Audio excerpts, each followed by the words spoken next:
ഇപ്പോൾ ഈ വീടുകൾ തകർത്ത സ്പോട്ടിലേക്ക് പോകാം. പ്രേക്ഷകർ ഇപ്പോൾ കാണുന്ന ദൃശ്യം ജെയ്ഷെ ലഷ്കർ ഭീകരരായ അഹ്സാൻ ഉൽ ഹഖ് ഷെയ്ഖ്, ഹാരിസ് അഹമ്മദ് എന്നിവരുടെ പുൽവാമയിലെ വീടുകൾ സുരക്ഷാ സേന തകർത്തതിന്റേതാണ്.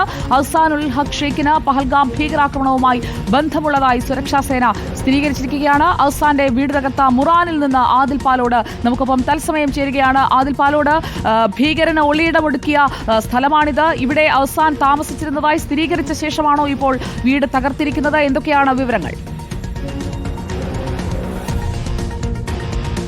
അഹ്സാന്റെ വീടാണ് നമ്മൾ ഈ കാണുന്നത്. ഈ പിറകിൽ കാണുന്നതാണ് ഹസാൻ താമസിക്കുന്ന കുടുംബം താമസിക്കുന്ന വീട്. ഇത് ലഷ്കർ എ തൊയ്ബയുമായി ബന്ധമുണ്ട്. അത് പ്രധാനപ്പെട്ട ഒരു മിലിറ്റൻ്റായി തന്നെ പ്രവർത്തിച്ചിരുന്നു എന്നുള്ളതാണ് നിലവിൽ നാട്ടുകാരോട് ചോദിക്കുമ്പോഴും ഇവിടെ നിന്ന് അറിയാൻ കഴിയുന്നത്. പൂർണ്ണമായി തകർത്തിരിക്കുന്നു എന്നുള്ളതാണ് സുജിയ. ഈ ദൃശ്യങ്ങൾ കാണുക. നമ്മൾ ഈ കാണുന്ന എൻ്റെ പിറകു വശത്ത് ഈ വശത്തുള്ള ഈ ദൃശ്യമാണ്. ഇതായിരുന്നു വീട്. ഈ വീട് സ്ഫോടനത്തിലൂടെയാണ് തകർത്തതെന്ന് നാട്ടുകാർ പറയുന്നു. സ്ഫോടനത്തിലൂടെ അടുത്തുണ്ടായിരുന്ന വീടുകൾക്ക് വലിയ കേടുപാടുകൾ വന്നു എന്നാണ് ഈ ദൃശ്യങ്ങളിൽ നിന്ന് കാണാൻ കഴിയുന്നത്. ഏതായാലും വലിയ രൂപത്തിലുള്ളൊരു ഒരു ബ്ലാസ്റ്റാണ് നടന്നത് എന്ന് നമുക്ക് കാണാൻ കഴിയും. കബ് ഹുവാ സർ? रात में क्या हुआ?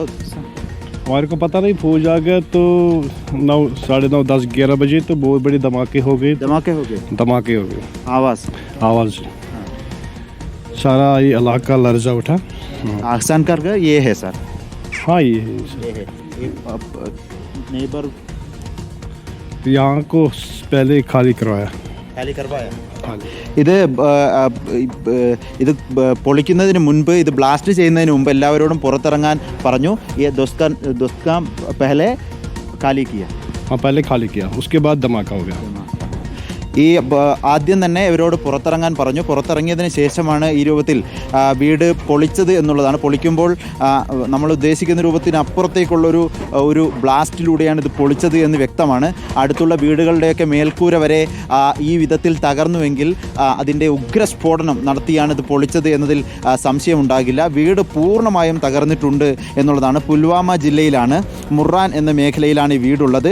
നേരത്തെ തന്നെ കഴിഞ്ഞ ദിവസം 2 വീടുകൾ ഈ ഭീകര ആക്രമണവുമായി ബന്ധപ്പെട്ട് നേരിട്ട് പങ്കെടുത്ത 2 പേരുടെ വീടുകൾ പൊളിച്ചിരുന്നു.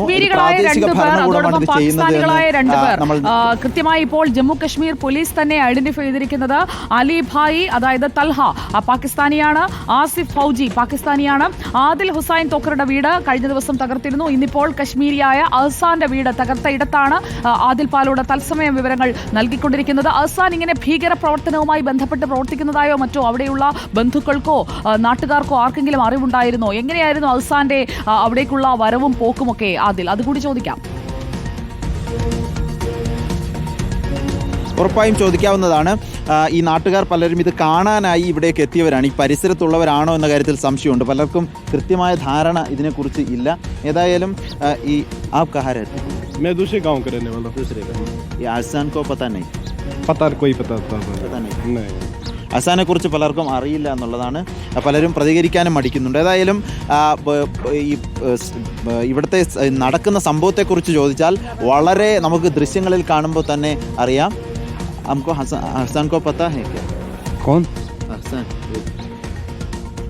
ये मकान है. ये उसी का. ये प्रेवर का किसी का वालों का. हाँ ये मकान, ये भी वो भी ये अहसान का मकान ये है. हाँ अहसान का मकान ये है. हाँ. ये अहसान को पता है वो अब इधर ही है? नहीं, वो किसको पता है? अगर यहाँ होता तो उसको फौज पकड़ के ले गई होती. हमको क्या पता है वो कहाँ है. यहाँ तो अभी अभियान चलाया गया है after this Pahalgam terror attack.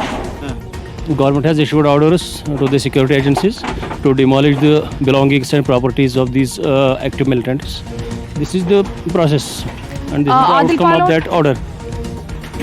Adil Palode, ഈ വീടുകൾ പൊളിക്കുമ്പോൾ ഇപ്പോൾ ജമ്മു കശ്മീരിൽ നിന്ന് വരുന്ന വിവരം, ഈ വീടുകൾ പൊളിക്കുമ്പോൾ ഈ കുടുംബാംഗങ്ങൾ ആരും വീടിനുള്ളിൽ ഉണ്ടായിരുന്നില്ല എന്നതാണ്. കാരണം അവരെ നേരത്തെ തന്നെ അവരുടെ സാധനങ്ങളൊക്കെ എടുത്ത് അവരെ കസ്റ്റഡിയിൽ എടുത്തിട്ടുണ്ട്. അതായത് ആ വീട്ടിലുണ്ടായിരുന്ന ആളുകളെ കസ്റ്റഡിയിൽ എടുത്തിട്ടുണ്ട്, അല്ലെങ്കിൽ അവരുടെ ബിലോങ്ങിങ്സ് ഒക്കെ അവിടെ നിന്ന് മാറ്റാൻ അവർക്ക് അവസരം ഒരുക്കിയിട്ടുണ്ട്. ഈ പൊളിക്കാൻ പോകുന്നു എന്ന് അറിയിച്ചതിന് ശേഷം പൊളിക്കുകയായിരുന്നു എന്നതാണ് ഇപ്പോൾ ജമ്മു കശ്മീർ പോലീസ് നൽകുന്ന വിവരം. അതിൽ തുടരാം. ഉറപ്പായും അങ്ങനെ തന്നെയാണ്. ഇവിടെ എത്തുമ്പോൾ തന്നെ भाई साहब ये दोस्तना पहले ये खाली किया घर पूरा? देखिए 5:30 पौने 6 के करीब यहाँ फौज पहुँची, तो मतलब दिन के टाइम में ही तो सभी लोगों को यहाँ से भगाया गया है। ऐसे ऐसे मतलब हमें लगा कि कुछ कॉर्डन ऑफ हो रहा है, तो फिर यहाँ सब लोगों को ऐसे भगाया, उनको हरास वरास किया, तो लोगों को भगाया, यहाँ से निकाला, इवैक्यूएट किया यहाँ से, लोगों को बोला दूर हो जाए यहाँ से। और उसके बाद हमें पता नहीं यहाँ से इलाका ये जो पास पड़ोस के मतलब लोग थे उनका परिवार निकल गया, वो ऑलरेडी कुछ उसके परिवार के कुछ लोग जो है वो ऑलरेडी अंडर कस्टडी है, और बाकी जो ये नेबर्स है इनको इवैक्यूएट किया गया था पहले ही, इनको साइड में ले गए थे। तो फिर करीब यही 11 साढ़े 11 के करीब पड़ोसी को अहसान को पता है क्या है? पड़ोसी मतलब क्या, उनको क्या पता, ये तो मतलब सभी लोगों को पता है कि वो गायब है घर से। मतलब as per the security reports he has joined the militant sirex, that is the only fact. बाकी पड़ोसी को क्या पता है कौन कहाँ है, कहाँ आता है, कहाँ जाता है, लेकिन यहाँ नहीं आता है। अതാണ് काफ़ी टाइम से यहाँ किसी को पता नहीं कि वो कहाँ है, क्या है। इधर नहीं है वो। हाँ, इधर होता तो कब का पकड़ गया होता, क्योंकि फ़ौज लगी रहती है, फ़ौज अपने काम पे है, सभी सिक्योरिटी एजेंसीज एक्टिव है इनके पीछे। तो अगर वो यहाँ होता तो मुझे नहीं लगता कि वो यहाँ मतलब अभी आउट ऑफ कस्टडी होता, अगर वो मारा गया होता या तो पकड़ा गया होता। സുജയ, ഏറെക്കുറെ വ്യക്തമാണ്. ഈ കുറച്ചുപേർ ഈ അഹ്സാൻ്റെ കുടുംബത്തിലെ കുറച്ചുപേർ police custody, Jammu Kashmir police കസ്റ്റഡിയിൽ എടുത്തിട്ടുണ്ട്. ഇത് വീടിൻ്റെ ഈ പരിസരത്തെ വീടുകൾ മുഴുവനായി തന്നെ തകർന്നിരിക്കുന്നു എന്നുള്ളതാണ് നമ്മൾ ദൃശ്യങ്ങളിൽ കാണുന്നത്. മാത്രമല്ല ഈ മിലിറ്റൻ്റ് ആണ്, ആക്റ്റീവായി തന്നെ മിലിറ്റൻ്റ് ആണ് എന്നുള്ളത് സുരക്ഷാ സേനകൾ തന്നെ അറിയിച്ചിട്ടുള്ള കാര്യമാണ്. അവിടെ നിന്ന് പാകിസ്ഥാനിലേക്ക് ട്രെയിനിങ്ങിന് പോയത് 2018 അപ്പോൾ അഹ്സാന്റെ ചെറിയ പ്രായത്തിൽ തന്നെ 17-18 വയസ്സുള്ളപ്പോൾ തന്നെ അഹ്സാനെ ഈ ഭീകരാക്രമണത്തിന്റെ പരിശീലനത്തിനായി പാകിസ്ഥാനിലേക്ക് കൊണ്ടുപോയിട്ടുണ്ട്. അല്ലെങ്കിൽ വിദ്യാഭ്യാസത്തിന് പോയ അഹ്സാൻ ഈ ട്രെയിനിങ് ക്യാമ്പിലേക്ക് എത്തിയിട്ടുണ്ട് എന്നതാണ് ഇപ്പോൾ ഇന്റലിജൻസ് ഇൻപുട്സ് അടക്കം വന്നുകൊണ്ടിരിക്കുന്നത്. അപ്പോൾ ഈ അടുത്ത കാലത്ത് മാത്രമാണ് അഹ്സാൻ ഈ പരിശീലനത്തിന് ശേഷം കശ്മീരിലേക്ക്, ഈ മുറാനിലേക്ക് ഒക്കെ തിരികെ എത്തിയിരിക്കുന്നത്. അവിടെ നിന്നുള്ള അത്തരം വിവരങ്ങൾ കൂടി നമുക്ക് പ്രേക്ഷകരിലേക്ക് എത്തിക്കാം. ഇന്നലെ ഈ വീട് രാത്രിയോടുകൂടി തകർക്കുന്നതിന് മുൻപ് തന്നെ എല്ലാവരെയും കസ്റ്റഡിയിൽ എടുത്തിരുന്നു. വീട്ടിലുണ്ടായിരുന്ന സാധനങ്ങളെല്ലാം മാറ്റാൻ അവർക്ക് സമയം കൊടുത്തിരുന്നു. അതിനുശേഷം പൂർണ്ണമായും തച്ചു തകർത്തിരിക്കുകയാണ് അഹ്സാനുൽ ഷെയ്ഖിന്റെ വീട്. മുറാനിൽ ഈ ഭീകരാക്രമണത്തിൽ നേരിട്ട് പങ്കെടുത്തയാളുടെ വീടാണ് ഇപ്പോൾ തകർത്തിരിക്കുന്നത്. അതിന്റെ തത്സമയ ദൃശ്യങ്ങൾ സ്പോട്ട് റിപ്പോർട്ടാണ് ഇപ്പോൾ ആദിൽ പാലോട് പ്രേക്ഷകരിലേക്ക് എത്തിച്ചത്. അതിലേക്ക് നമുക്ക് തിരികെ എത്താം.